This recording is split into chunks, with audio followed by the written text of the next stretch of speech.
ka-journey! Tonight, i-share ko naman sa inyo ang aking recipe na classic Italian spaghetti carbonara.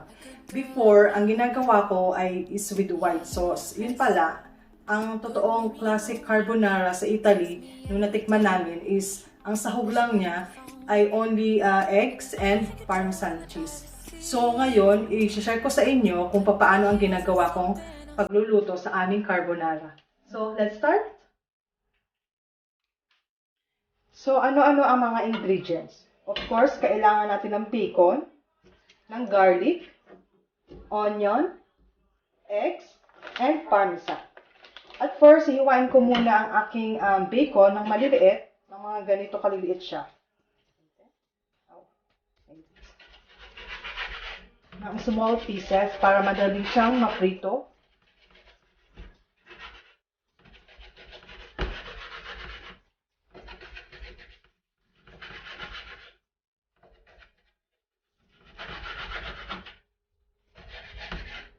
So, kailangan ganito siya kaliliit. Yan. Pakita ko sa inyo. Ganyan siya kaliliit. Yan. So, nahiwa ko na ang ating bacon. Paghihiwa-hiwalayin ko lang siya. Para pag once na pinirito ko na, hindi siya dikit-dikit. Yan.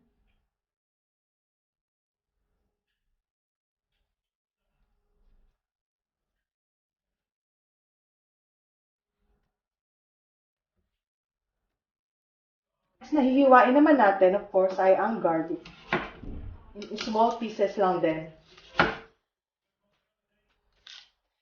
Actually, hindi ako sanay gumamit ng malaking knife. Kaya kung mapapansin nyo, sa mga recently vlog ko, pag nagluluto ako, maliliit na knife lang ang gamit ko. Kasi takot talaga akong gumamit ng malaking knife. Takot ako mahiwa ang aking maliliit na daliri. So, yeah, I think I will change knife. This is my really used knife. Tapos na muna natin sa ating sink para madaling malinis later. Yeah. So this knife is much more easier for me. Ayan. Diba? Unlike the other one, it takes forever to peel the garlic. Kuhain lang natin ng maliliit ang garlic.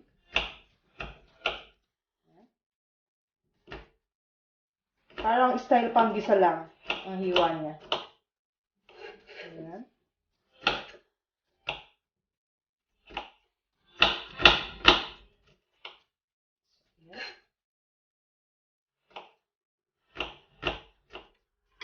Set aside lang natin ang ating garlic. Ang next naman ay ang ating onion. Balatan lang ulit natin. Ayan.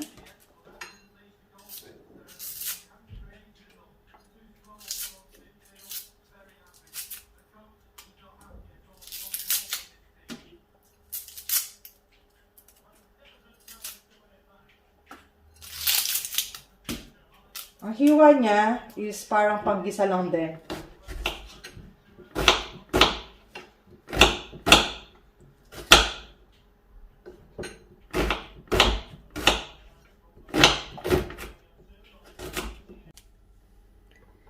Ang next step is magpainit lang tayo ng ating pan. And then ilalagay na natin ang ating bacon. Kailangan i-fry muna natin siya. Para once na magmantika, yun ang ating magiging parang sauce. Lutuin lang natin hanggang sa maging crispy siya.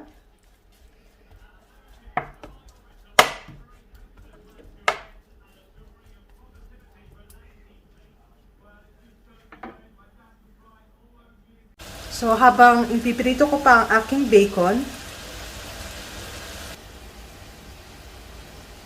I'm going to make my own garlic bread. Actually, madali lang siya. Kasi mayroon kaming natirang baguette. So, gagawin ko siyang garlic bread. Kailangan lang natin ng butter.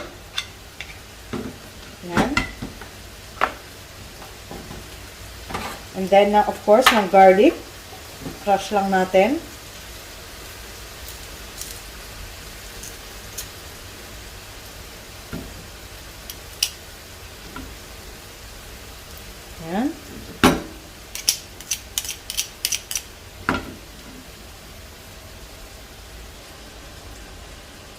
And then, maglagay lang tayo ng persil or peterselie. Nilalagyan ko rin ng garlic powder para mas malasa. Pepper.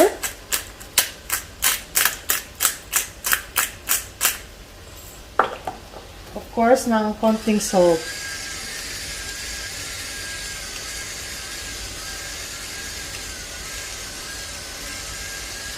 Yan. Then, mix lang natin.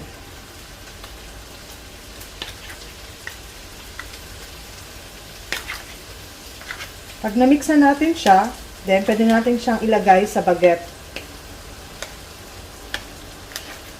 Once na nailagay na natin sa baguette, lalagay natin siya sa oven ng mga ilang minutes. Yan.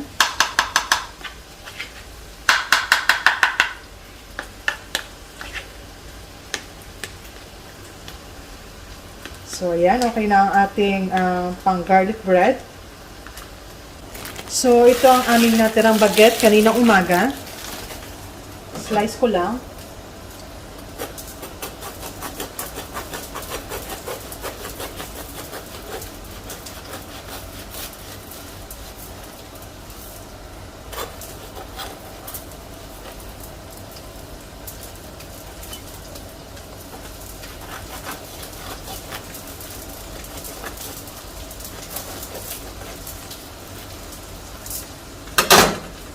Then, lalagay na natin ang ating na-mix na butter and ang ating garlic.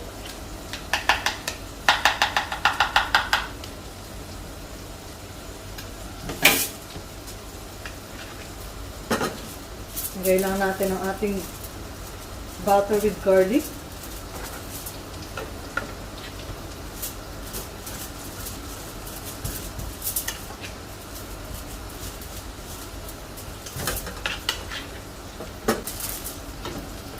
Yung kabilang baguette naman.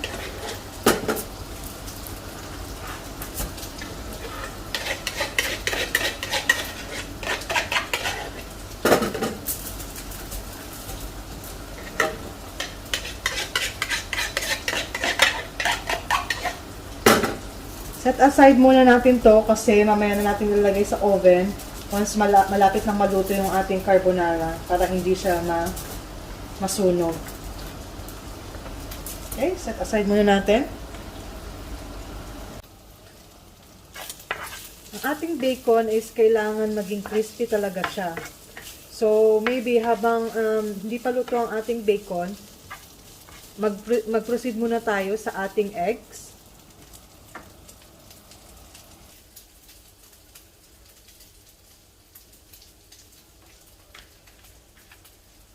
So, meron akong 4 eggs. Babatihin ko lang siya.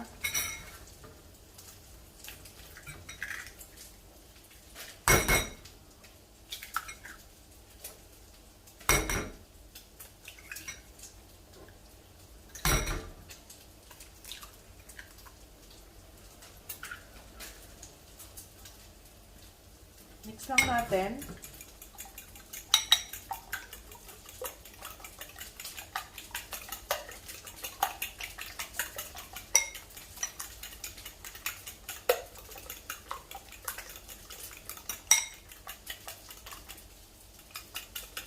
Once na mix na natin ang ating egg, then set aside muna natin ulit and then balikan natin ang ating bacon.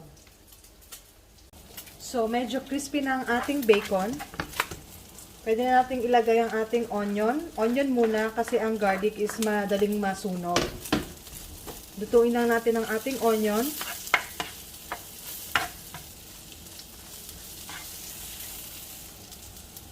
Next step naman ay syempre ang ating garlic.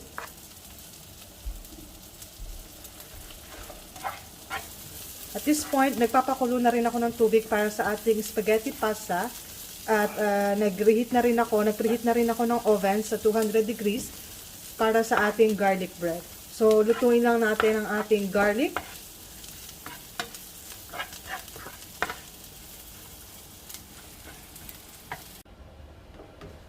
So, once maluto na ang ating pasta, i-drain lang natin ito. Pero wag nating totally tapon lahat ng tubig kasi gagamitin pa natin to sa pang-sauce sa ating carbonara.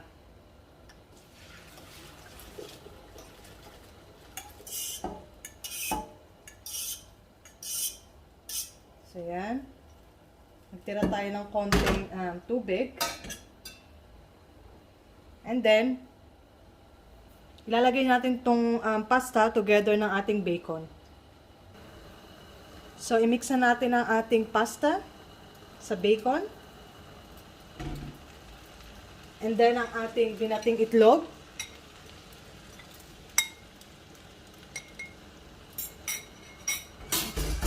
And then, yung konting tubig. Huwag natin ilagay lahat. Konti lang.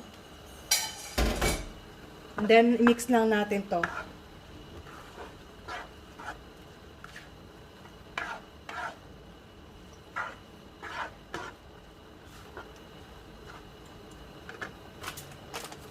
Then, ngayon natin ilalagay ang ating parmesan cheese.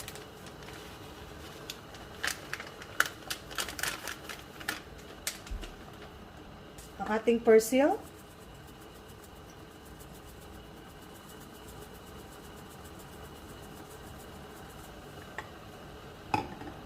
Konting salt kasi maalat ng ating bacon.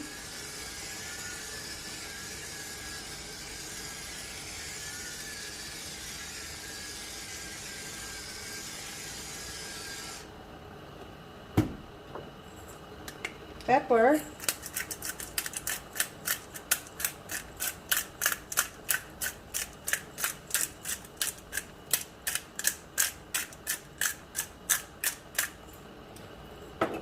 Then, i-mix lang natin ulit. Bali, mahinang apoy lang kasi once na malakas ang apoy, maluluto or madedry ang ating pasta.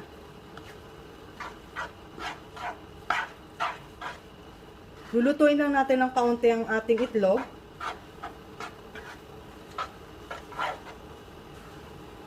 Para hindi siya bilasa.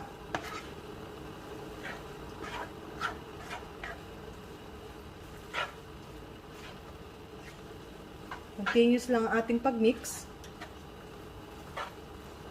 Oh, by the way, nailagay ko na rin ang ating garlic bread sa ating oven para once naluto ng ating pasta, okay na rin ang ating garlic bread.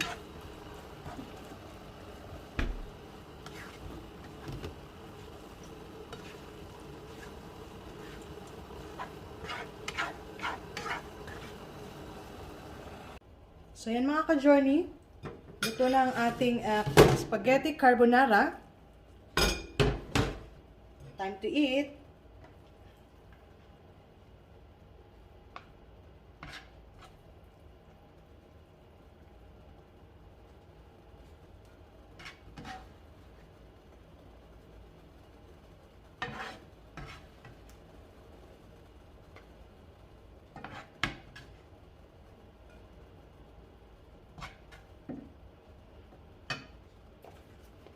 Lagyan lang natin ng konting cheese pa.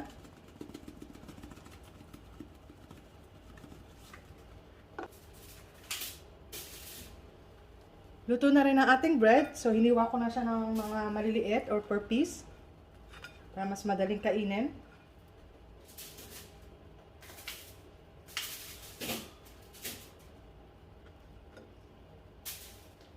And that's it mga ka-journey. So, ito na ang ating classic Italian spaghetti carbonara. That's it! Until next video mga ka-journey. Bye-bye!